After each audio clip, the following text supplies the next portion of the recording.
the base code for pi4j and i2c support is this one. So we need to create an instance of an i2c device class, this case called device, and we need to have the bus uh, to take the i2c bus instance.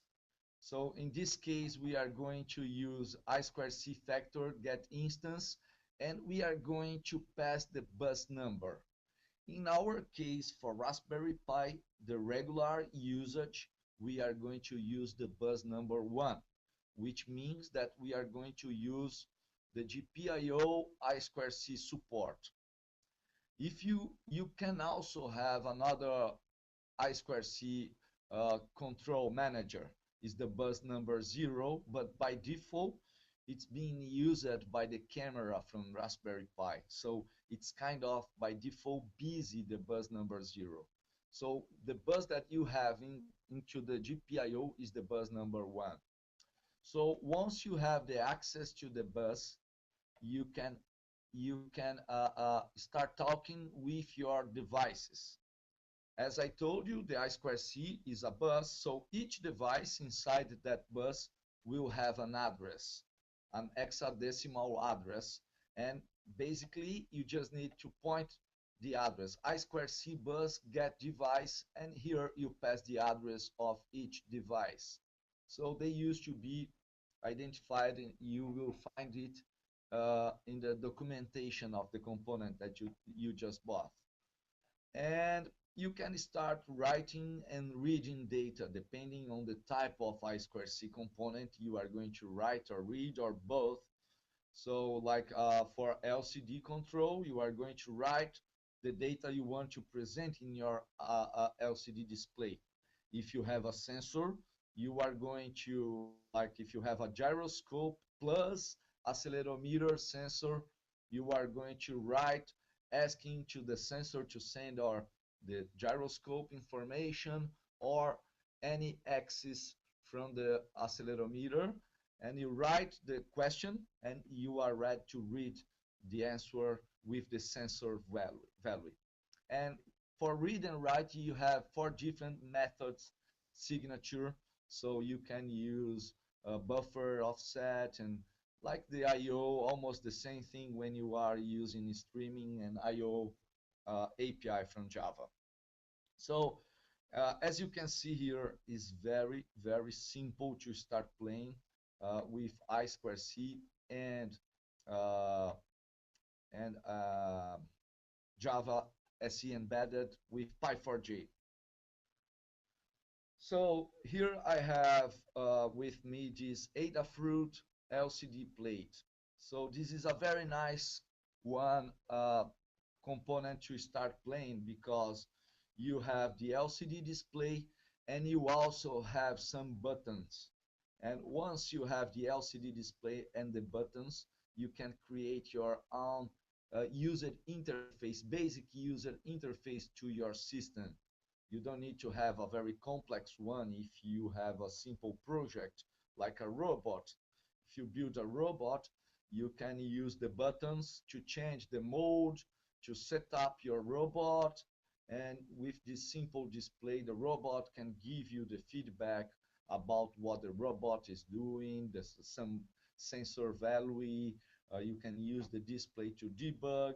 And another good thing about LCD display compared to touchscreen display or OLED display is that LCD display, they are very uh, they don't consume a lot current and energy. So if you have a project that you are using batteries, LCD display will be a good choice for you. So let me show you my NetBeans code that we use to drive this display. So here we have a very simple main method class. Here we have the information, the bus number 1, as I told you. The one thing that is important is that the bus number 1 is to revision 2, Raspberry Pi revision 2. If you have the very first Raspberry Pi board, you must change to the bus number 0. The engineers just changed the bus numbers between the revisions. So the bus address is here, is the component that we want to talk, and we are creating an LCD instance. So we have this LCD interface, and the class that implements this interface will be the Adafruit LCD plate. So let's go inside this class and see what is happening there. So here is the constructor, and with the pi4j code. So we receive the bus number and the address of the device that we are looking to talk, to communicate. And here we just have the instance to communicate with i2c bus number 1. And in this line, we are getting an instance of i2c device talking with the LCD component. So here you can write, we have many constants here with the address to communicate with the different parts of the LCD display. And so is everything here. So here it will make all the setup for us. This I2c component is not the basic one. It has many different features, and each feature you are going to access using a different register with different hexadecimal register. So that's the reason why we have this class to help you to play with the LCD component.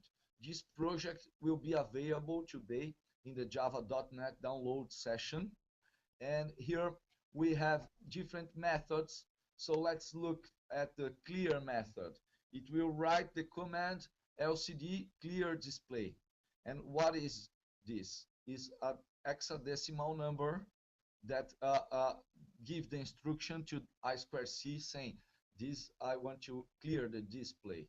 So when you are starting from scratch, you don't have a class to encapsulate the complexity of the I2c component, you must look at the component documentation to check for the number and what is the meaning of each command that you are going to send it to your I2c component.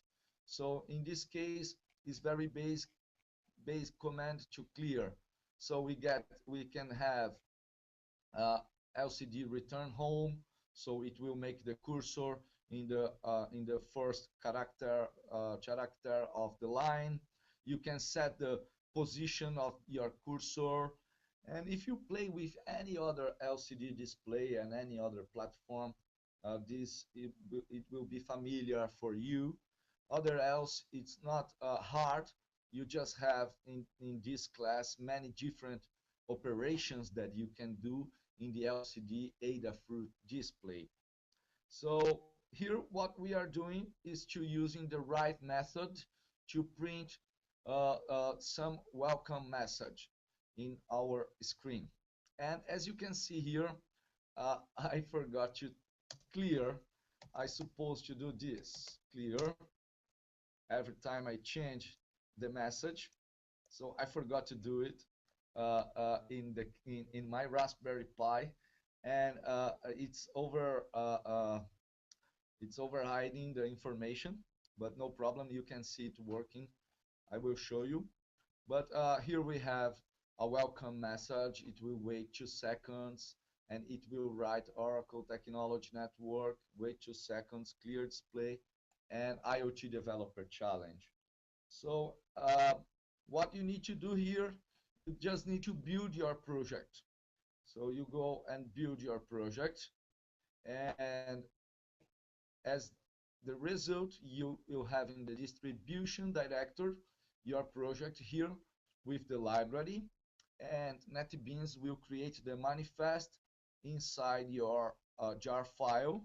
So here we have the manifest with the libraries that we need, and what is the main class that that will be executed. So since we have the manifest led by NetBeans, you can just upload, deploy this